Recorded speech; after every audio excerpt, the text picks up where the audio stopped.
In the last class, we saw verse number 28, 29, 30 and 31, and let us do a quick recap about all these four verses. In 28,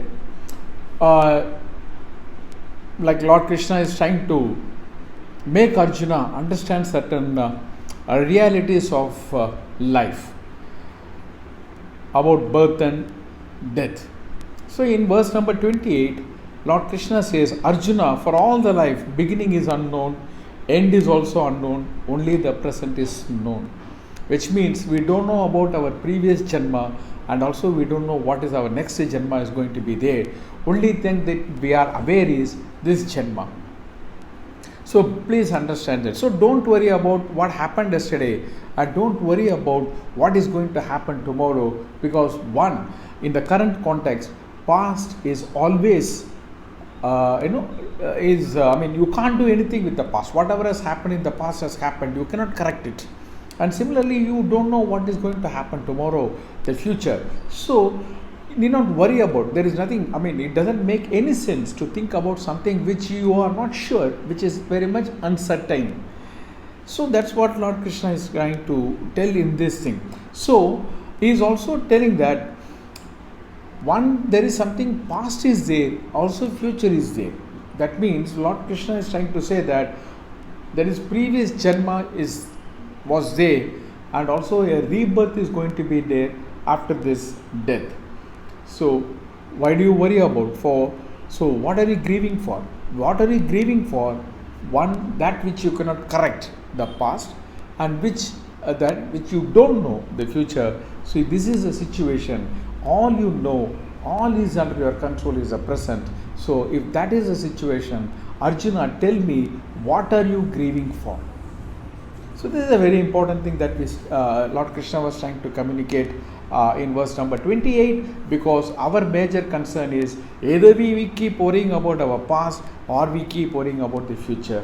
And in this process, we absolutely forget the present, which is available for our experience, which is available for our karma. And moving on to verse number 29, Lord Krishna continues to say that Arjuna, he says, now Lord Krishna wants to say about this Atma Jnana, knowledge about Atma, how people look into it. Because Lord Krishna is talking about Atma, he is talking about the philosophy. So philosophy is always, a wonderment for us. And when we try to say something about, you don't know about the future, why are you worrying about a future? When someone says, what is it? Don't talk to me all this philosophy. Philosophies will not work in our life. Why do we think it doesn't work in our life? We think it is beyond my perception, or it is something that is not there, that's not practical. So Lord Krishna in verse number 21-29 says that Arjuna, for some seekers of Atma, they see it as a wonder. What is this Atma? And some talk about it as wonder, and some hear it as wonder, but no one has known it. Why? When you know it, you don't wonder about it. As I told you in the last class, when we were discussing about this verse number 29, we wonder when something happens that is beyond my perception, beyond my imagination, beyond my expectation. So sometimes you keep to say that, I wonder how that happened. I wonder how he did this. Because you never expected that to happen. When you say you never expected that to happen, it is beyond your knowledge. Please understand, it is beyond your knowledge. It is beyond your accessibility. So when we talk about Atma, as we have seen earlier, we always tend to objectify everything. That which is available for the perception of my five senses, I accept it. Anything beyond the availability of these five senses, I am not ready to accept. So when anything that for the five senses to experience, it should be an object. It should be an object. That which is not an object, the five senses cannot experience it. And when it doesn't experience it, you are not aware of it. So when we talk about Atma, we are trying to objectify it, and the truth is Atma is not an object, it is only a subject. It is only available for knowledge. It is not available for our experience through five senses. So in that case, people, when they look at as a wonder, wow, what is this Atma you're talking about? So when they try to get this knowledge, they look at this as a wonder. Do you want to accept something which I'm not able to see? I wonder how I can. And similarly, they hear it as wonder and they talk about this as wonder. Hey, someone is talking about Atma here. They say that Atma does not have shape. Atma is present everywhere. It does not have a date of birth. It does not have a death. So, how come here? How come something which is not visible to us, but it is there? How is it possible? So they talk that as a wonder. Now, the point here is that only those people who are trying to seek the knowledge about Atma, they wonder about it. Rest of them, they don't know even something like Atma is in existence. So that's what Lord Krishna says, that in verse number 29, we say that Atma seems to be a wonder for many people, because no one has known it. Let us understand this word. Lord Krishna says no one has known it. He didn't say that no one has seen it. So let me emphasize again, it is for knowledge only, not for physical experience. But when you get this knowledge about Atma, what change is going to happen with you? Physically, there is no change that is going to happen. But yes, mentally, there is going to be a big shift happening when you gain this knowledge. What is that mental shift happening? You are you are at peace, absolutely at peace. That's what is happening. So for this, we saw that Kunti and Karna as an example. When Kunti comes and tells Karna that I have 6 children and I have the 6th son also, Karna will be asking in wonderment, who is that? Have you seen that? Have I ever seen that? Where is he? So and now when Kunti says it is you, and Karna comes to know that I am the 6th son of Kunti, what physical changes happens within Karna? Nothing happens. Karna remains as what he is until that time. But there is a mental shift happening, because Karna's one of the biggest worry, concern, botheration is that he is not a son of a Kshatriya. He doesn't belong to Kshatriya family. Now when he comes to understand through Kunti that Karna is the 6th son of Kunti, the Kshatriya Vamsa, Karna mental shift is that I am now the Kshatriya. I am not a horseman's son.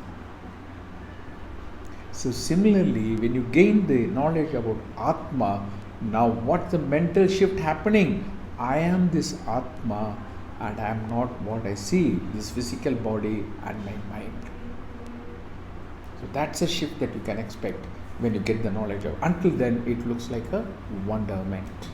And now We saw, go to verse number 30. In verse number 30, Arjuna, the Atma in everyone's body is not destructible, so you need not worry about,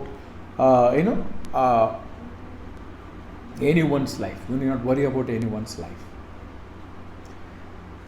So he wants Arjuna to see everyone as an Atma. Don't look people through their physical body, through their mind, because what?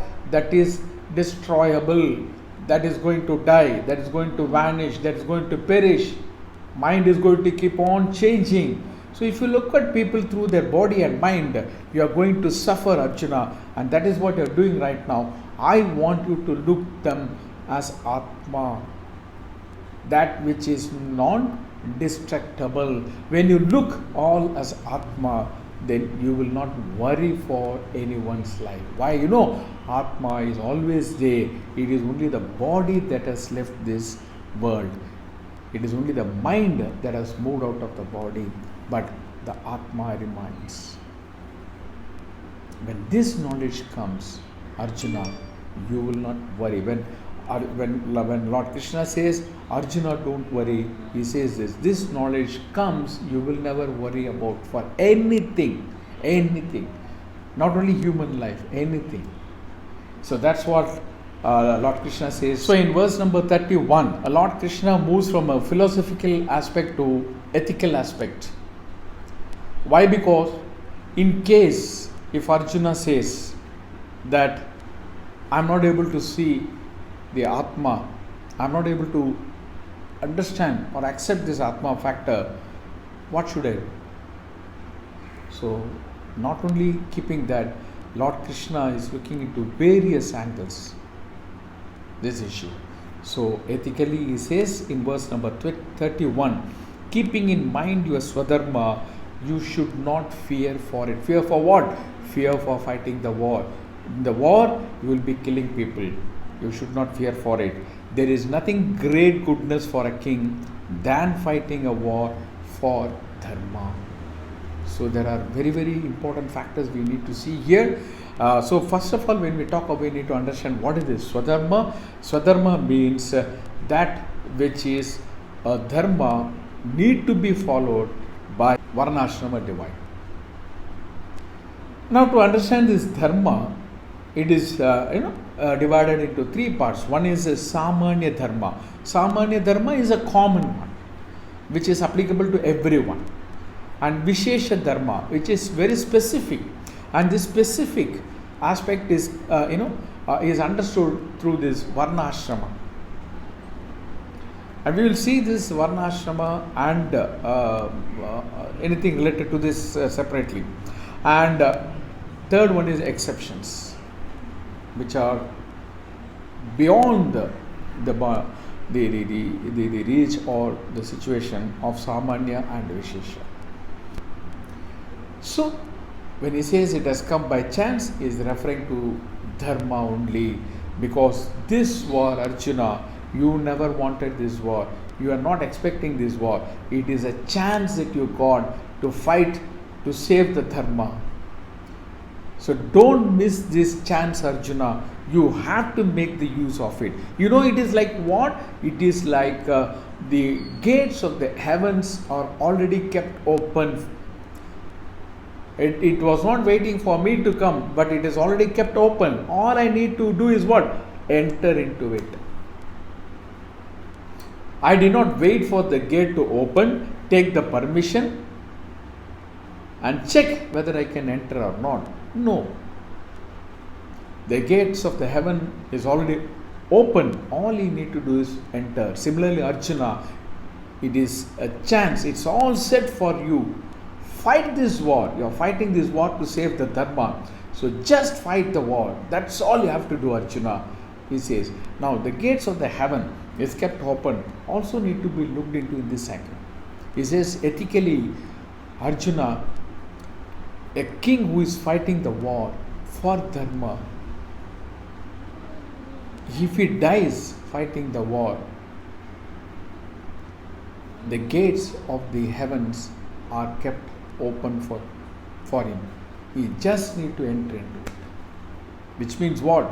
A king who fights a war for the cause of dharma is doing the punya, thereby is going to enjoy the benefits of punya. And Lord Krishna again in this verse says, a king who gets to fight a war like this will be very, very happy. Arjuna, be happy.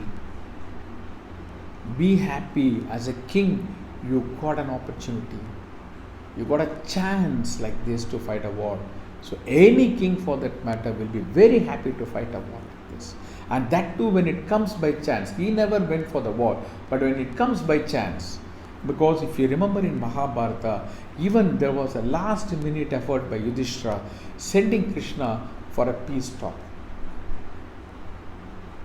Even if I can get a land as small as the tip of a needle, it's okay. That was the bargain that Lord Krishna did to avoid the war. So if you see Pandavas, even though they have to take revenge against Duryodhana for various reasons, but they were not willing for the war. Yudhishthira was not willing for the war. So he forced Krishna to go for a peacemaking effort, but it failed and the war has come. So it is not something that you wanted for. It has come as a chance for you to fight and establish the dharma. So be happy, Arjuna, fight it. Now what we have to understand from these two verses is Swadharma is very, very important.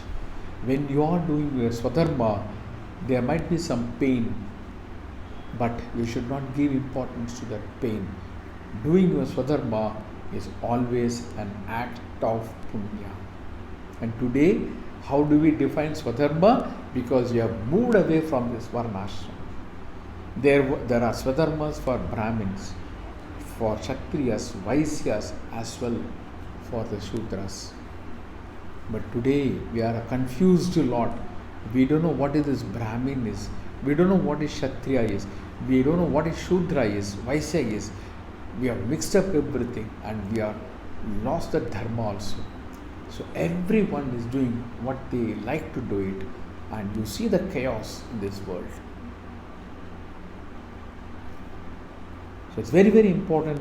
It's very, very difficult in today's world to establish this Swadharma specifically. But if we can follow the Samanya Dharma, which we will see in chapter 13 in a detailed way, that itself will do immense good to the society. And moving to verse number 33, Lord Krishna continues, if otherwise you miss this Dharma Yudh, you will be sinner for killing your Swadharma and your name and fame. Now, Lord Krishna puts on the other side. Why? Because he always looks Arjuna in a different way. Like if I say this and Arjuna has got another idea, I need to counter that also. You see this Krishna doing at different intervals.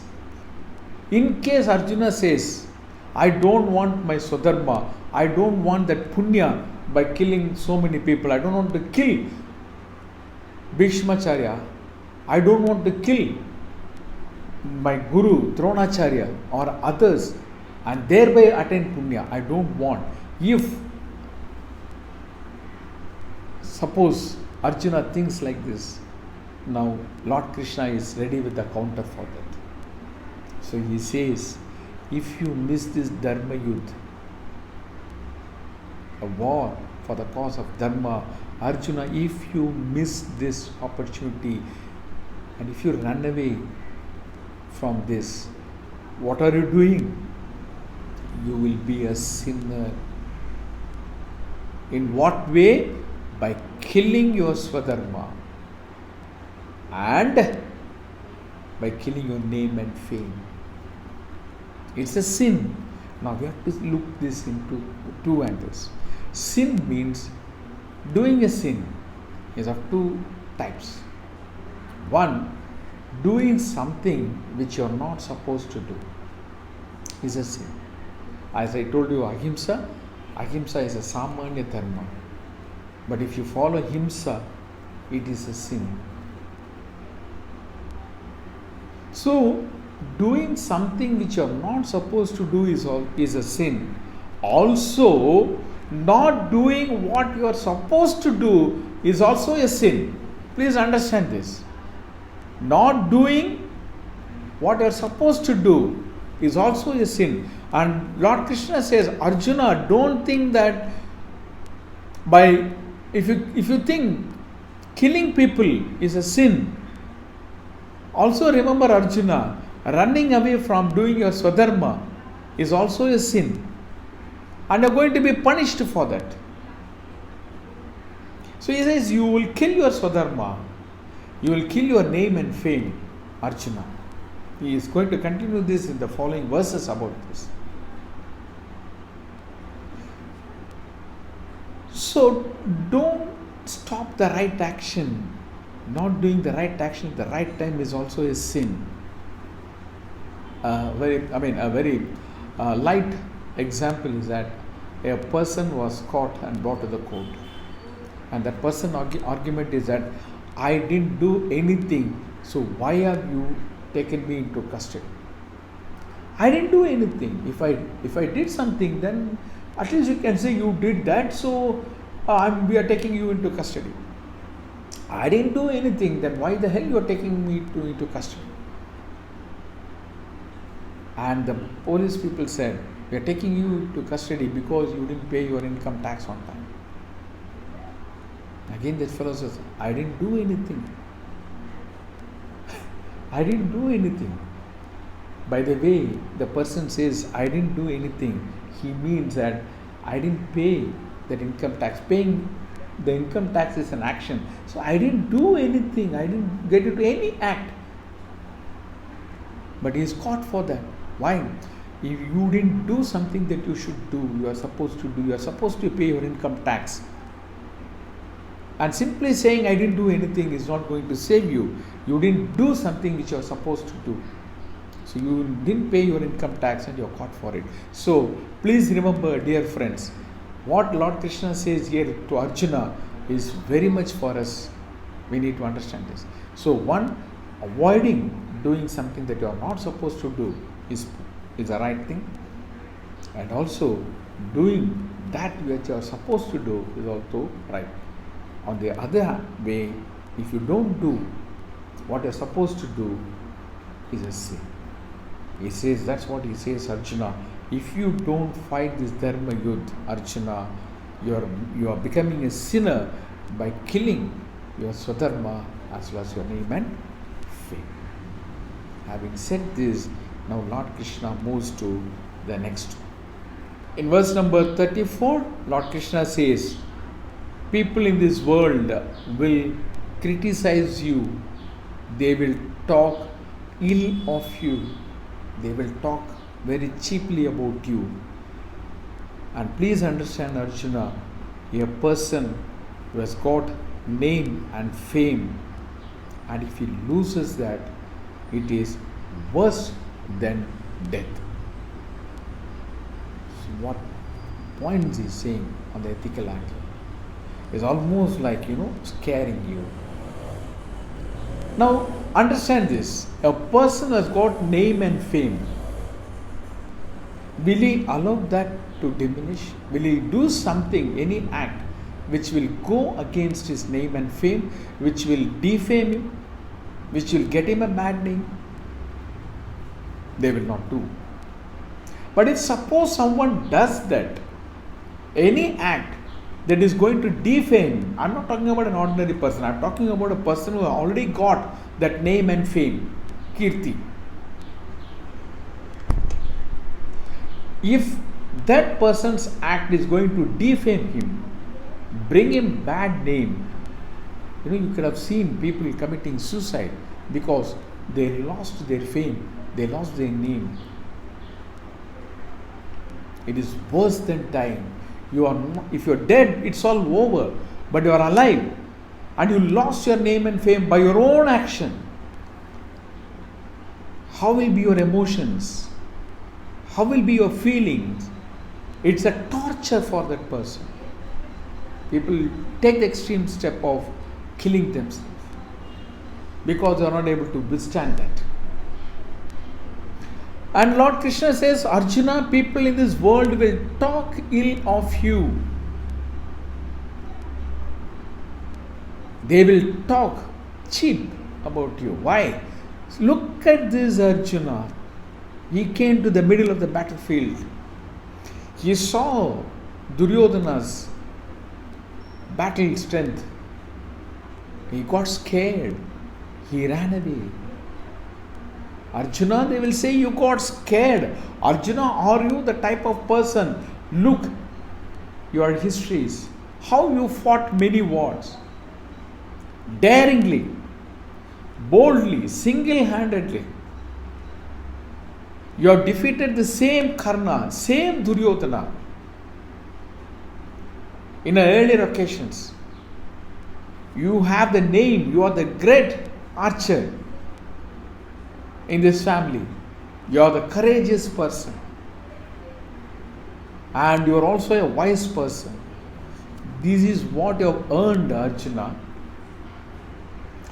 And Arjuna, for you, backing up from the war, you know what people will say? Karna will take this opportunity to criticize you, to laugh at you, making statements that people will laugh at you. Karna will say, he looked at me and I looked at him. Our eyes got locked and he got scared by my eyes, my look. He got scared by my look and he left the battlefield due to that fear. And Duryodhana will say, I just made one big laugh looking at Arjuna. He got scared and he ran away from the battlefield. Even the bottommost warrior will say, I looked at Arjuna daringly, staring at his eyes. And Arjuna, looking at my stare, got fear and ran away, dropped his weapon and ran away from the battlefield. Now, every person who is incapable of fighting a war against you and winning will now take an opportunity to defame you. They will raise their voice. They will say, because of me, Arjuna left the battlefield. Arjuna, do you want this? A person with a fame and name doing something and thereby losing his fame and name, for him it is worse than a death. So he tells Arjuna, look even in this angle, Arjuna, what others will talk about you. Do you want to lose your name and fame? Do you want to lose your name and fame? Do you want those people who are scared of standing in front of you, lifting their bow or sword to fight against you, to talk ill about you, to make a mockery of you, to laugh at you?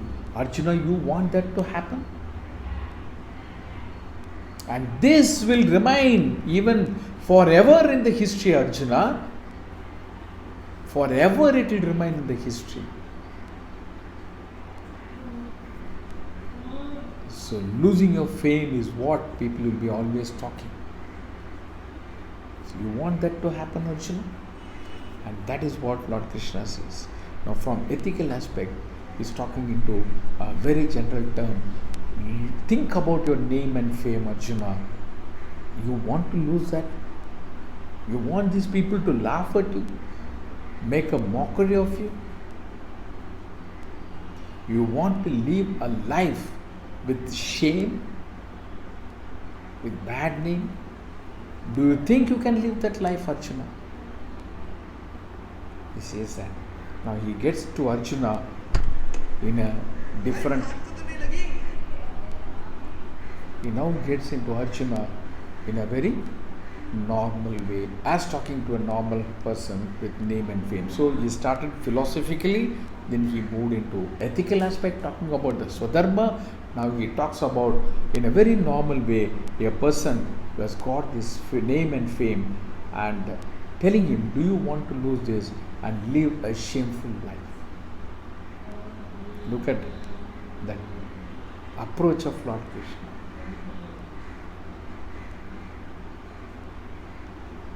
Sama, Dhana, Bheda, Danda. I will tell you, I will give you the knowledge, Sama. Sama means very politely giving you the knowledge about it. So he was talking about Atmajnana, philosophical merits and demerits. The benefit you will get, Dana, Veda, Swadharma. If you don't do that, you are killing your Swadharma, which is a sin. And then he says, Arjuna, the Danda, if you don't fight this war, you will lose your name and fame. Do you want to live such a shameful life, Arjuna? Hits him right on the head. Wake up, Arjuna. Think in all these angles. And now, what Lord Krishna wants to say in verse number 35, we will see this. So in verse number 35, Lord Krishna continues, Maharathas, all those army chiefs like Karna, Bhishma, Dronacharya, Duryodhana, there are so many other people. All they will say is, Arjuna got scared looking at us and ran away. Continuing, you have a good name, you have earned a good name. Bhishmacharya respects you, Dronacharya respects you. Even Duryodhana respects you because he knows what you are. Karna respects you. He knows you have that enmity, but still they know what great person you are. So you want to lose that? You want to become so small in front of them? Think, Arjuna, so small. So what Lord Krishna is trying to say here is that your action, when you don't do the right, when you don't do the right thing at the right time, this is what is going to happen to anyone. As a father, as a mother, as a husband, as a wife, as children, as a student, as an employee, as an employer, as a politician, as a chief minister, prime minister, president, whichever status you are, that is your dharma, ashrama. And at that time, if you don't do the right thing at the right time, you tend to lose a lot of things. So it's very, very important to do the things that you're supposed to do. As a student, you're supposed to get a good education and groom yourself in the right way. And if you don't do that at the right age, we will come across people getting degrees even after, even when they become 50 years, 60 years, we talk very proud of that person. Look at that person. Even at the age of 70 years, he had the determination, went to the college, studied either through correspondence course or whatever way, and he got this degree. No, that is not going to help you. Having a degree, in what way going to help you? When the education is not attained at the right age, after that, you may get a degree with all your efforts, but it is of no use. At 70 years, 90 years, getting a degree, becoming a BCom or a BSc or whatever you are, in what way it's going to help you or the society? Maybe the university got some money from you, the fees you pay. Otherwise, what is it you have done? In what way it's helped that person? He can put a board outside, name and BCom or whatever that. But when you get the same education at the right time, it is not only going to help you, you are going to help the society also with that education. So it's very, very important doing the right thing at the right time. Otherwise, you are going to be a loser. Worrying at the age of 40, had I studied well during my school days, I would have been in a good position. No. I'm just taking one example. You can build up from this whatever the way you want to.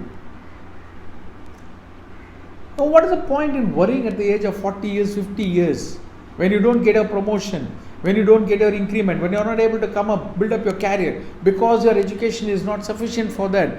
And is it going to help you at that point of time? A right time, a right thing at the right time. If you don't do that, later worrying about it, feeling sorry about it is no way going to help. Or attaining it at the later stage, that's also not going to help you. And as a father, if you don't do the right thing at the right time, earning that required money to educate your children, if you don't do that at the time and you postpone their education, saying that I don't have the sufficient funds to educate them, and then when they become 10 years old, you get enough money, and now you tell them, you go to school, I can put you in the best school, I have enough money with me. Is it going to help the children in any way? It's not going to help the children, because when they are 10 years old, which school is going to take them? You may have sufficient money, but which school is going to take them? What is it they are going to do at the age of 10? And they are entering into the basic level, and they have start learning A, B, C, D and all the alphabets, 1, 2, 3, the numbers. Other children will criticize them. They feel small, they look small in front of them. So if the father has to educate the child, then he needs to be well prepared even before becoming a father. Only then he can do the right thing at the right time. When you are struggling for a morsel of food and you become a father, you are doing the right thing at the wrong time. That's also a sin. People will criticize you. They will look at you as an insane person. So that's very, very important. That's what Lord Krishna is trying to tell Arjuna through these verses 34 and 35, that you will lose your name and fame. You will be looked small by others.